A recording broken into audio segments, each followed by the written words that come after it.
Quill soup by Blankenaar from South Africa is one of the Golden Island winners of 2021.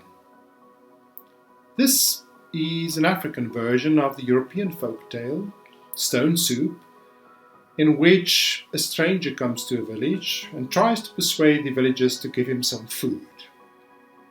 In this case, the protagonist is a porcupine. Dale is quite skillful in interpreting culture-specific aspects of South African visual art, like bold colors, stylization, repetition and pattern, into his own unique, universal voice, demonstrating that he really understands contemporary picture book making. His compositional skill is quite exceptional.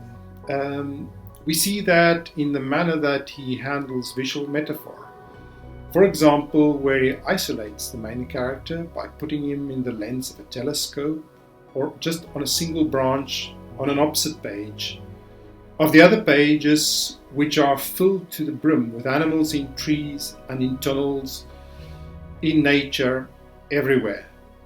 Thereby he creates a feeling of sympathy towards this outsider or main character.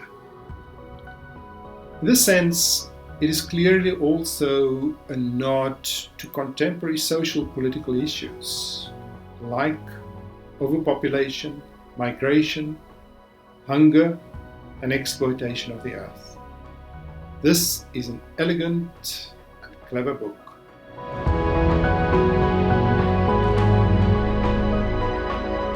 The reason I applied to the NAMI Conquers 2021 was because it's been one of the competitions that I've been following since its inception, and I entered a few times, and 2 years ago I got the Green Island, which was an incredible experience.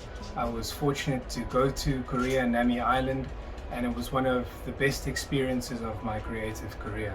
And so needless to say, I applied again this year and I'm absolutely thrilled with the result. I'd like to firstly say thank you to the organizers of this incredible competition. It's really opened up a way for artists to be recognized. Sometimes the work that we put into books is never seen, and it's a wonderful way to appreciate work that's been well done, well thought out, and hard work has been put into trying to create a beautiful and meaningful picture book. I'd like to say thank you to my dear wife, who had to suffer along with me during the 2-year process that it took to make this book. It really helped me to be able to, she gave me the space to work, and I was able to create this book with her help. I'd also like to say thank you to Piet Grobler, who has been my mentor since I began. He was the one who started to make me interested in illustration, and he's been a support all along the way. So thank you so much, Piet.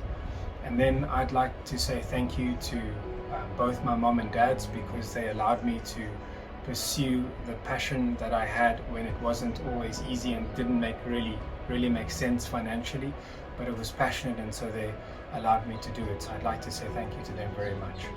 This is an incredible honor, and I'm very, very happy that I was able to get the Golden Island this year.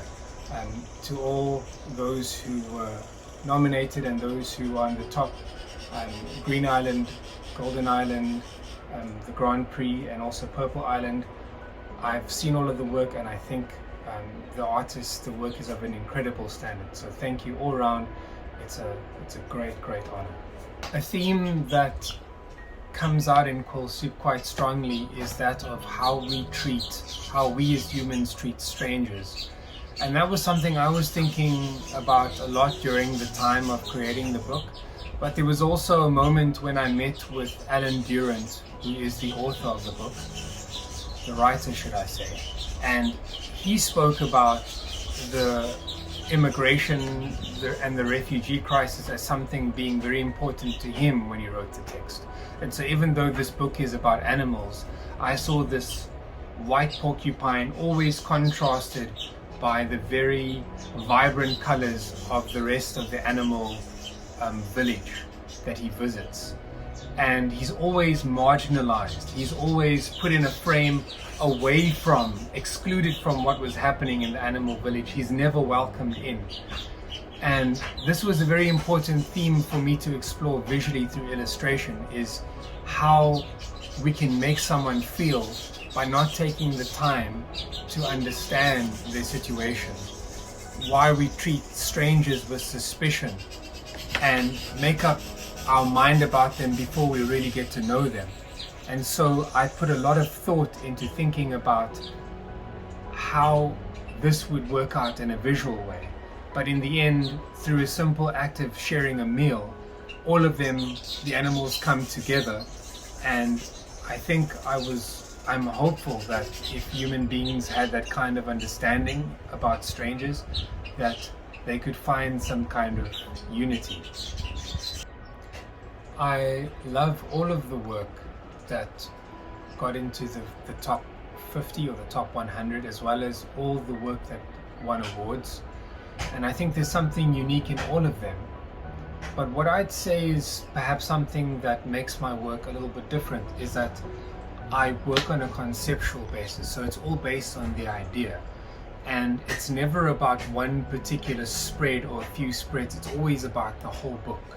You know, the book as an art form.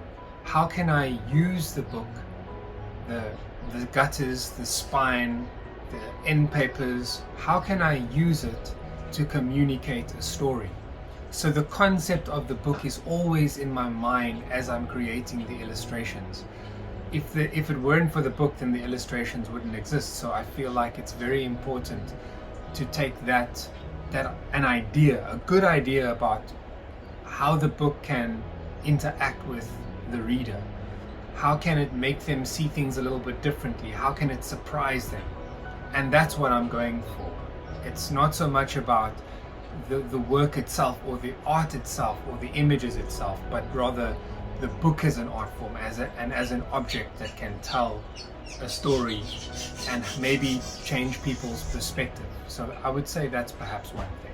I don't think that art should necessarily have a message, and I don't think it should be didactic and try and teach people lessons. But I do feel that if there is an opportunity in the subject matter to explore something that is meaningful or explore a message that could help people to broaden their perspectives, then it's a missed opportunity not to use it. So with Quill Soup, I really wanted to speak about a little bit, even though it's a story about animals, to speak about human interaction a little bit and how we treat one another as people. But each book is different, and it depends on the text. I don't think that the message should overpower the artwork, and sometimes beautiful, well realized art, well thought out illustration and book design can have its own message. And I don't think we should be dogmatic about the kind of message that we want to leave. I think sometimes it's good when the message is open-ended and the reader can decide for themselves. I think some of the best picture books and the best illustration, the best literature has a place for the reader to make up their own mind. So hopefully I will continue to make work that asks more questions than gives answers.